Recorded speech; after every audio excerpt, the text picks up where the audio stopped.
در آغاز هفته نو من شعله خوجه شما را استودیو مرکزی رادیو آزادی در پراگ همراهی دارم. روز بخیر. در برنامه 5 نوامبر اطراف این موضوع صحبت خواهیم کرد. دلوار گولوف پشت پنجره رفت. دادگاه پسری وزیر سابق صنعت و انرژتیکا را در اوباشی گناهکار دانست. وکیلان دفاع گفتند از بالای حکم شکایت میبرند. بازگشت تحریم ها به ایران. مقامات ایران شروع دور دوم و سخت‌تر تحریم های آمریکا را فشار به مردم این جمهوری اسلامی معنی داد کردند. و برفکی دهقانان را غافلگیران نرخ سیب را ارزان کرد. باغداران در ولایت ختلان امسال به جای فایده هزارها سومانی ضرر دیدند. دورو می‌ذاریم خوش است می‌کنی برای همون نرخی همون رسخادی کردگی ما همین چیز نمی‌کنه. یکی از دادگاه‌های شهر دوشنبه نسبت دلوار گولوف پسر وزیر سابق صنعت و انرژتیکا حکم خود را صادر کرد. بر اساس ماده‌ای که دلوار گولوف متهم میشد طبق قانونگذاری نه کمتر از 5 سال مهلت زندان پیش بینی شده است، ولی دادرس پرونده مهلت حبس را با نظر داشته حالت‌های سبک کننده تعیین نمود. ظاهراً دلوار گولوف همگی چند ماه پشت پنجره خواهد بود. تفصیلات بیشتر از میرزا نبی خالقزاد و برات یوسفی. دادگاه شامنصور پایتخت دلاور گولوف را به 1 سال زندان محکوم کرد. دلاور گولوف در لطوکوب کارمند اوباپ وزارت کارهای داخلی تاجیکستان عیبدار دانسته میشد. حادثه لطوکوب دلشاد نرزالازاده کارمند ریاست مبارزه با جنایت‌های متشکل وزارت کار داخلی و بازداشت دلاور گولوف شام 8 ایول سر زد. حادثه در یکی از خیابان‌های مرکزی دوشنبه رخ داد و پسر وزیر سابق با افسر ملیسه دلشاد نرزالازاده وارد مناقشه لفظی شده او را لطوکوب کرد. جنجال میان گولوف و نرزالازاده بر سر راندن ماشین سر زده بود. طبیبان شفاخانه قریه بالا قبلا به رادیو آزادی گفته بودند که در این مناقشه استخوان بینی نرزالازاده شکسته است. طبیبان شفاخانه روز 9 ایول سال روان به رادیو آزادی گفته بودند که دلشاد نرزالازاده همچنین از ناحیه سرش آسیب جدی دیده بود. دلاور گولوف پسر شیرعلی گولوف سابق وزیر انرژتیکا و صنعت تاجیکستان بود که در نتیجه این حادثه او بازداشت شد و طی 4 ماه در سیزا نگهداری میشد. روز جمعه طوری که مسئولان دادگاه شامنصور به ما اطلاع دادند حکم او خوانده شد و طبق ماده 237 کودکس جنایی یعنی اوباشی به 1 سال زندان محکوم شد. اما وکیلان مدافع دلاور گولوف حرف دیگر را به ما اظهار داشتند در رابطه با مسئله پرونده او. خصوصا سعادت امیرشاه و وکیل مدافع دلاور گولوف به ما گفت که بعد از دریافت حکم دادگاه یعنی به حکم قانونی در آمدن این حکم دادگاه و از بالای این حکم شکایت خواهد برد و با در نظر داشته 4 ماهی که وی در سیزا در بازداشتگاه موقتی نگاه داشته میشد از این 1 سال طرح کرده میشد یعنی مینوس کرده میشد و او همگی 6 ماه دوره جزای خود را پسر خواهد کرد و به آزادی خواهد برآمد. اما موافق ماده 237 کودکس جنایی تاجیکستان ماده اوباشی مجازات را از 5 تا 7 سال پیش بینی میکند و سوالی که امروز از طرف وزارت کار داخلی و دیگر شنوندگانی که مطرح کردن این است که چگونه دلاور گولوف به 1 سال زندان محکوم شد. میرزا نبی خالقزاد برای یوسفی رادیو آزادی دوشنبه. پس از خروج امریکا از سازش هسته‌ای با ایران سر از امروز دور دوم و سخت‌ترین تحریم‌های امریکا از جمله تحریم‌های نفتی آغاز می‌شود. اما حسن روحانی رئیس جمهور ایران روز دوشنبه 5 نوامبر درباره بازگشت تحریم‌ها گفت ایران با افتخار تحریم‌ها را می‌شکند و کشورش در هر شرایطی نفت خود را خواهد فروخت. طاهری سفر موضوع را ادامه می‌دهد. در نزد یک زمان سفارت امریکا در تهران ایرانیان مرگ به امریکا شعار دادند و پرچم آن را آتش زدند. این شعار در ایران غیر مقرری نیست و بخصوص در روز 4 نوامبر روزی غصب سفارت امریکا در سال 1979. امسال ازدحام عظیم‌تر بود چون امریکا روز 5 نوامبر تحریمات به ضد ساحه نفتی ایران را برقرار کرد. در راهپیمایی روز 4 نوامبر فرمانده سپاه پاسداران انقلاب اسلامی ایران تحریمات را جنگ افزار اقتصادی و روانی نامید. اما گفت توطئه و طرح‌های آمریکا با مقاومت مردم شکست می‌خورند. هدف از قرار رئیس جمهور دونالد ترامپ که ماه می آمریکا را از سازش اتمی با ایران خارج کرد، وادار نمودن تهران به قطع برنامه‌های اتمی و موشک‌سازی است و هم بس کردن کمک به نیروهای دست نشانده‌اش در مناقشه‌ها در سراسر خاورمیانه. کاخ سفید روز 2 نوامبر گفت به 8 کشور اجازه می‌دهد به خرید نفت از ایران ادامه بدهند. خصومت واشنگتن و تهران از همان 29 سال پیش از زمان اشغال سفارت ادامه دارد.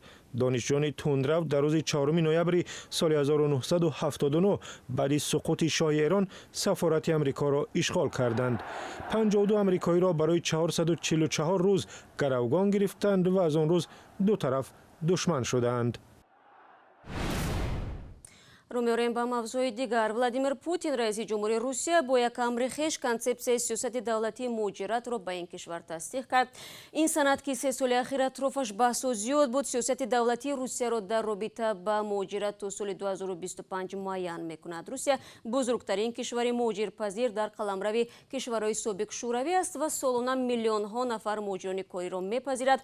از جمله حدود 1 میلیون نفر مهاجران تاجیک هم در روسیه کار می‌کنند و سرچشمه درآمد خود و عائله‌شان است. درباره نکات مهم این سند با عبدالله اشورف صحبت میکنیم.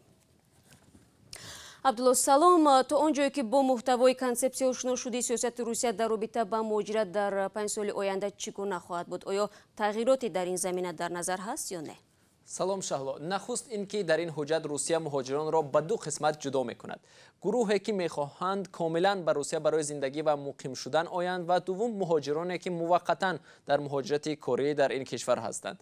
در این سند گفته می شود شماره اهالی روسیه در شرق دول و منطقه بایکال تا رفت کم می شود. از این رو کرملین بر روندی مهاجرت چون منبعی بیشتر کردن شماره اهالیش نظر می کند. در این سند تاکید می شود که روندی دادن شهروندی و شناسنامه های روسی به هموطنان ساده تر کرده شوند. بنابر این سند روسیه آماده است در 5 سال آینده به شهروندان کشورهای سابق شوروی که نیتی کار و زندگی دائمی در روسیه را دارند شهروندی بدهد.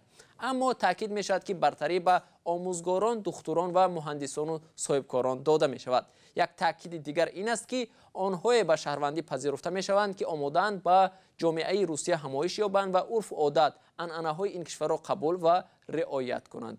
از این سند همچنان برمی‌آید که روسیه جریانی به شهروندی پذیرفتن دانشجویان خارجی را نیز آسان کردن است. از تاجیکستان هم حدود 20,000 دانشجو در مکاتب عالی این کشور تحصیل می‌کنند و احتمال قسمتی از آنها مقیم این کشور شوند که روند فرار مغزها را از تاجیکستان باز هم می‌تزاند. خب عبدالله، در مورد مهاجرت کاری موقت چی گفته می‌شود چون اکثر شهروندان تاجیکستان موسمی در این کشور کار می‌کنند؟ شهلا، در این کنسپسیا گفته می شود روسیه در خود را برای مهاجران کاری که در کشور باقی ماندنی نیستند باز نگاه می دارد. روسیه به نیروی کاری نیاز دارد چون طور گفته می شود از خود روسیه هر سال حدود 60,000 شهروندانش به مهاجرت کاری به دیگر کشورها می روند. بنابراین در این سند گفته می شود که قانون‌های مهاجرت در روسیه باید خیلی ساده و فهما و در عین زمان اجرا شونده کرده شوند. طور در این حجت آمده است روسیه هر سال تا 10 میلیون مهاجر کاری را در قلمروش میپذیرد. مهاجران حدود 4.5% نیروی کاری روسیه را تشکیل میدهند. اکثر آنها بیشتر به کارهای وزنین و سخت مشغولند که شهروندان خود روسیه به اجرای آن حاضر نیستند. سپاس عبدالله برای صحبت و جایز به تاکید است که روسیه سالهای آخر مقررات بود و باش و کاری مهاجران را سخت‌تر کرد.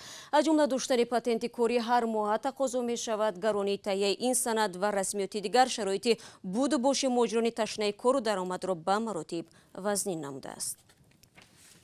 و در ادامه موضوع روسیه، این کشور از پلیس بین‌المللی یا اینترپول خواسته است برای بازداشت کامیلا اورون و یک شهروند تاجیکستان مساعدت کند. به گفته مقامات روسیه، این زن تاجیکستانی به عضویت در سازمان‌های افراطی متهم می شود.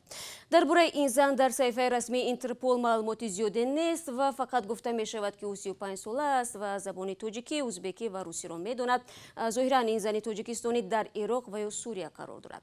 روسیه در مجموع 30 شهروند تاجیکستان را که اینترپول جستجو دارد. اکثر این افراد به فعالیت‌های تروریستی، ترغیب تروریسم و عضویت در گروه‌های تندرو و کشتار و قاچاق مواد مخدر متهم می‌شوند. برخی از ساکنان محله در شمال پایتخت تاجیکستان شکایت دارند که آنها را در پیش روی سردی ها به اصطلاح به خانه و در میگذارند. مقامات شهرداری به خاطر بنیاد مرکزی سیاحی ده‌ها منزل را در این منطقه تخریب کردن است. ساکنان از چی ناراضی‌اند؟ اسکندر فیروز و امرالدین اولیموف به ما و شما قصه میکنند.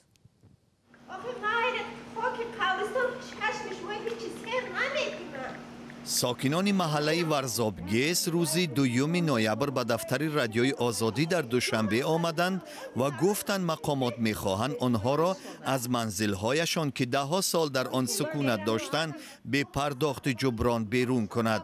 تا حتی مبلغ بعدا نمیدهند که ما با اون مبلغ رفته یکم جا خانه خریم یا که اجاره شینیم. آنها میگویند حجت‌های مالکی دارند با قرار حکومت شهر منزل ساختند. دادگاه شهر دوشنبه ماه اکتبر حکم کرد که خانه‌ها غیر قانونی اند و به پرداخت جبران ولنگار شوند.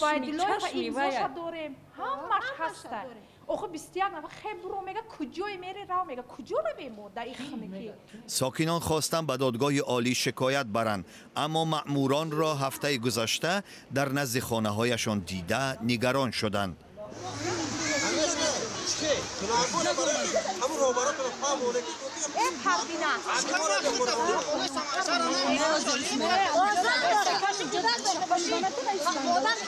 محله ورزابگیس در کناره شهر دوشنبه جایگیر است و تابع ناحیه اسماعیل سامانی است. 31 خانواده بعضی از سال 1994 و گروهی دیگر از سال 2008 در اینجا خانه ساختند. آنها میگویند تا امسال مقامات به آنها اراده نداشتند. سیکم با سیکم فایران میکنه، سوتی اولی فایران میکنه، سوتی کسان جوری چی میدم چاف سوتو رفته موقعی. گلچهره سفر و از سال 1994 در این محله خانه دارد. میگوید 24 سال پیش این زمین را خریدند و خانه بنیاد کردند. حالا در این منزل با 21 اعضای عائله‌اش زندگی میکند. این خمایلی سوش چی میکنم؟ میگو که من جا میتیم، میخزونم جا میتیم، بعد جا میکنم، غمخوری میکنیم. اینا بچه‌شا میگو که تو غمخوری کو آدما خزوندی اول جا کنشونه بخزون. زیور اکرموی 34 ساله و 2 کودکش با والدین زندگی میکنند. او میگوید چند روز پیش به اعتراض ساکنان همراه شد و از مأمورین تهدید شنید. معیوب یک مادر 2 فرزند رو بولید. عربه مرا کشوله کرده که اینا بگیریم بریم دیونه خانه و کارش کنیم. بعضی از ساکنان منزلها را از دست دوم خریدند و میگویند شرطنامه خرید و فروششان مهر نتریسی دولتی را دارد. همه چیزمون رو جمع کنه میگه خط کوچه برای خونه رو تراکتور میاره چپه میکنه. ما آدمای کم بغل کجا میریم؟ گفته می شود در جای خانه های این ساکنان مرکز سیاحی می سازند. ساکنان می خواهند دولت به آنها منزل دهد یا جبران پولی بپردازد. و همین حالا به ما خبر رسید که بعد مراجعت رادیو آزادی به شهرداری صبح امروز تهیه فهرست ساکنانی که برای تخریب منزلشان باید جبران پولی بگیرند شروع شده است. و در جنوب تاجیکستان نرخ سیب به مراتب ارزان شده است. چرا؟ گزارش بعدی ما را تماشا کنید. این سیب‌ها را میبایست هفته دیگر میچیندند. برف ناگهانی دهقانان را غافلگیر کرد. مجبور شدیم همون استودنت‌ها را همی کم کم سوم بته میسوسه برای همی 50 تینی همون سودا کردیم، هم 1 تونش سودا کردیم. معمولاً باغداران کیلوی سیب را تا 5 سامانی میفروختند. آنها میگویند امسال جای فایده هزارها سامانی ضرر دیدند. فایده نمیده. او ایرا دارو میزنی، هر سال 2 قبچه 3 قبچه دارو میزنی، خوش است میگی برای همون نرخی همون رسخاد کردگیمون همین چیز نمیپره رسخاد. دهقانان از سیب‌هایی که بعد از برف ذخیره کردند امید زیاد ندارند. اگر ارزان نفروشند تلف می شود. بارش ناگهانی برف در ناحیه‌های شمس‌الدین شاهین و مؤمن آباد و خوالینگ دهقان بازار شهر کلاب را پر از سیب کرده است. فروشنده ها میگویند سیب را از دهقانان از 50 درم تا 1 سامانی خریده به بازار وارد میکنند. نه برای فروشنده خوبه، نه برای دهقان. برای کو ارزان داره در ارزان پیش.